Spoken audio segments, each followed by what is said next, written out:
आवश्यकता एवं महत्व के बारे में अध्ययन करेंगे। यानी अधिगम के लिए आकलन के क्या उद्देश्य है, उनकी क्या आवश्यकता है, क्या महत्व है, उसके बारे में हम अध्ययन करेंगे। जैसे कि अधिगम जो है वह शिक्षा व्यवस्था, शिक्षा व्यवस्था उसका महत्वपूर्ण अंग माना गया है। शिक्षा व्यवस्था का महत्वपूर्ण अंग माना गया है। छात्रों के अधिगम स्तर को उच्च बनाने के लिए, जैसे उच्च और स्थायी बनाने के लिए एक शिक्षक द्वारा, वहां के प्रधानाध्यापक द्वारा, वहां के प्रधानाध्यापक द्वारा, मनोवैज्ञानिकों द्वारा,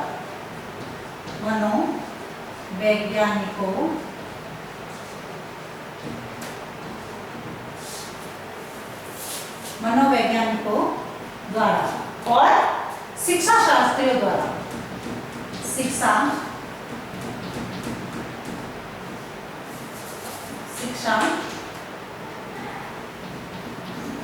शास्त्रियों द्वारा अनेक प्रयास किए जाते हैं, जिससे कि विद्यार्थियों का अधिगम हेतु जो आकलन का है उसका उद्देश्य प्राप्त किया जा सके। क्योंकि जब तक विद्यार्थियों का जो अधिगम है उस अधिगम का हम आकलन नहीं करेंगे, उसके परिणामों को ज्ञात नहीं करेंगे, तब तक हमें विद्यार्थी की जो स्थिति है उस विद्यार्थी की स्थिति का पता नहीं चलेगा। तो अधिगम हेतु आकलन के प्रमुख उद्देश्य बताए गए हैं इनके अनुसार।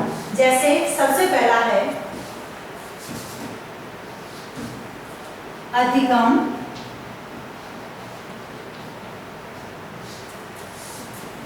गतिविधियों में सुधार, गतिविधियों में सुधार। यानी अधिगम के लिए आकलन का प्रमुख उद्देश्य है अधिगम गतिविधियों में सुधार करना। इसमें शिक्षक तथा छात्र द्वारा विविध प्रकार की जो अधिगम गतिविधियां की जाती है, उन अधिगम गतिविधियों के आधार पर उनमें सुधार किया जाता है, यानी अपने अपने स्तर पर। जैसे बालक कौन सी गतिविधि से अधिक सीखते हैं, जैसे कविता के माध्यम से सीखते हैं, कहानी के माध्यम से सीखते हैं, या फिर कुछ विद्यार्थी खेल खेल के माध्यम से सीखते हैं। तो इस प्रकार से अधिगम से संबंधित जो भी गतिविधियां हैं उन गतिविधियों में सुधार किया जाता है। उसके बाद है शिक्षक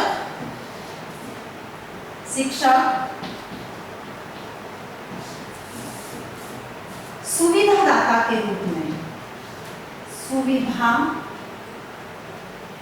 दाता के रूप में, यानी अधिगम हेतु आकलन में शिक्षक जो है वह सुविधादाता के रूप में इसकी भूमिका मानी गई है, जो कि विद्यार्थियों को उनकी रुचि के अनुसार, उनकी योग्यता के अनुसार उनका आकलन करता है तथा उनको अधिगम करवाता है तथा उस अधिगम के आधार पर उनका आकलन किया जाता है। तो यानी शिक्षक जो है वह विद्यार्थियों के लिए एक सुविधादाता के रूप में प्रमुख भूमिका निभाता है, क्योंकि वह उनके अनुसार, उनके स्तर के अनुसार उनको शिक्षण कार्य करवाता है। उसके बाद है अधिगम गतिविधियों की खोज, अधिगम गतिविधियों की खोज। अब इसके अंतर्गत जो है अधिगम गतिविधियों की खोज के अंतर्गत है जो शिक्षक है, अब उसमें अधिगम गतिविधियों की खोज करता है जो कि छात्र के लिए सरल और स्वाभाविक होती है। यानी छात्र कौन से माध्यम से जल्दी सीखता है, जैसे कोई विद्यार्थी खेल के माध्यम से शिक्षा जल्दी ग्रहण करते हैं, कविता के माध्यम से शिक्षा जल्दी ग्रहण करते हैं, या उनको कहानी सुनाए तो उस कहानी के आधार पर शिक्षा ग्रहण करते हैं। तो जो अधिगम गतिविधियां है, शिक्षक जो है वह अधिगम गतिविधियों की खोज करता है। उसके बाद है शिक्षक के लिए पृष्ठपोषण। शिक्षक के लिए पृष्ठपोषण यानी अधिगम हेतु आकलन की ये जो प्रक्रिया है, इसमें शिक्षक के लिए पृष्ठपोषण होता है। जैसे कि शिक्षक ने जो गतिविधियां ली है, उन गतिविधियों के आधार पर विद्यार्थी ने कितना ज्ञान ग्रहण किया या कितना सीखा है। तो जो विद्यार्थियों का जो सीखा गया जो ज्ञान है, जो ग्रहण किया गया ज्ञान है, या जो विद्यार्थियों ने जिस सीखा है, शिक्षक ने जितनी अपेक्षा की है उस अपेक्षा के आधार पर यदि विद्यार्थियों ने सीखा है तो शिक्षक के लिए वह एक फीडबैक माना गया है, यानी पृष्ठपोषण माना गया है। जिससे कि शिक्षक यह माना गया है कि अधिगम के लिए आकलन जो है वह शिक्षक के लिए पृष्ठपोषण का कार्य करता है। उसके बाद है छात्रों के लिए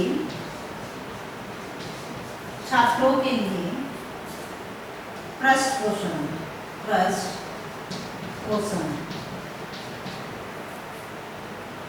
यानी इसका उद्देश्य छात्रों को पृष्ठपोषण प्रदान करना है। अधिगम के लिए आकलन का उद्देश्य छात्रों को पृष्ठपोषण प्रदान करना है। जैसे कि गतिविधियों के माध्यम से विद्यार्थी जो है वह सरल और स्वाभाविक तरीके से सीखते हैं तथा वह उस अधिगम गतिविधियों का प्रयोग, यानी जिस गतिविधि के माध्यम से विद्यार्थी सीख रहे हैं उस अधिगम गतिविधि का प्रयोग अन्य प्रकरणों के अध्ययन में भी करते हैं। यानी जिस शिक्षण विधि से उन्होंने एक प्रकरण सीखा है उस शिक्षण विधि का वह प्रयोग वह अन्य प्रकरण को सीखने में भी करते हैं। तो छात्रों के लिए भी अधिगम हेतु आकलन की ये जो प्रक्रिया है छात्रों के लिए भी पृष्ठपोषण का कार्य करती है। क्योंकि यदि किसी चीज को एक बार उन्होंने सीख लिया है किसी सरल और स्वाभाविक तरीके से या किसी सहायक सामग्री से या शिक्षण विधि से, तो विद्यार्थी ये चाहेंगे कि भी हम दूसरा प्रकरण भी उसी के अनुसार सीख ले, तो वह उसी विधि का प्रयोग दूसरे जो अध्ययन कार्य है उसमें भी करेंगे। उसके बाद है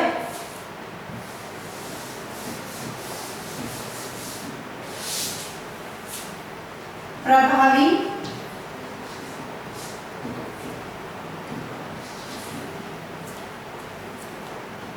अधिगम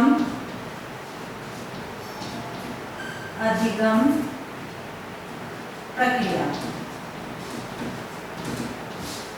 यानी अधिगम हेतु आकलन को प्रभावी अधिगम की प्रक्रिया माना गया, क्योंकि इससे विद्यार्थी की जो विकास की जो स्थिति है या शैक्षिक स्थिति है उस शैक्षिक स्थिति का आकलन किया जाता है तथा उसके आधार पर यह माना गया है कि उसके आधार पर अधिगम के लिए आकलन को एक प्रभावी अधिगम की प्रक्रिया माना गया है। यानी जो ये जो है इसमें जो है सदैव उन गतिविधियों की खोज की जाती है जो कि छात्र को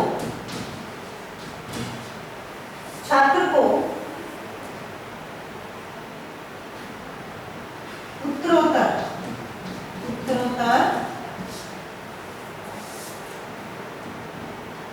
छात्र के उत्तरोत्तर ज्ञान की वृद्धि करता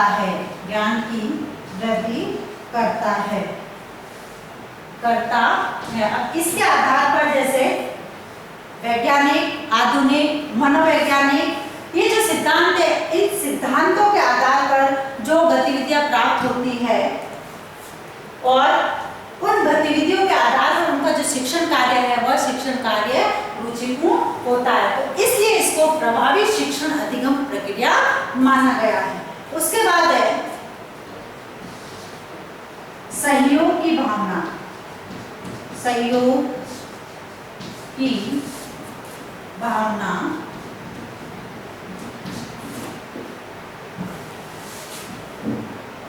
का विकास, यानी इसके माध्यम से शिक्षक और छात्र के मध्य सहयोग की भावना का विकास होता है, क्योंकि दोनों का उद्देश्य यह होता है कि वह अपने, शिक्षक यह चाहता है कि मैं जो सिखा रहा हूँ उसको विद्यार्थी सरलता से ग्रहण करे, तथा शिक्षार्थी यह चाहता है कि उसको ग्रहण करके उनका जो ज्ञान है वह उच्च स्तर का तथा स्थायी रूप से हो जाए। तो इसलिए जो है शिक्षक तथा शिक्षार्थी दोनों ही सहयोग की भावना रखते हैं तथा उनमें सहयोग की भावना का विकास होता है। तो इस तरह से जो है अधिगम के लिए जो आकलन है उसके विभिन्न प्रकार के उद्देश्य, आवश्यकता और महत्व माना गया है।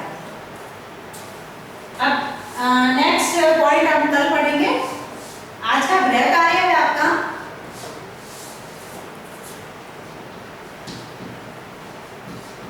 अधिगम के लिए आकलन के उद्देश्य, आवश्यकता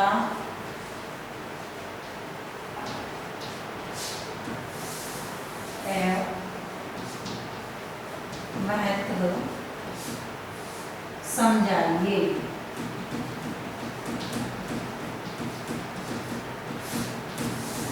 ठीक है, गृह कार्य में आपका अधिगम के लिए आकलन के उद्देश्य, आवश्यकता और महत्व को समझाइए।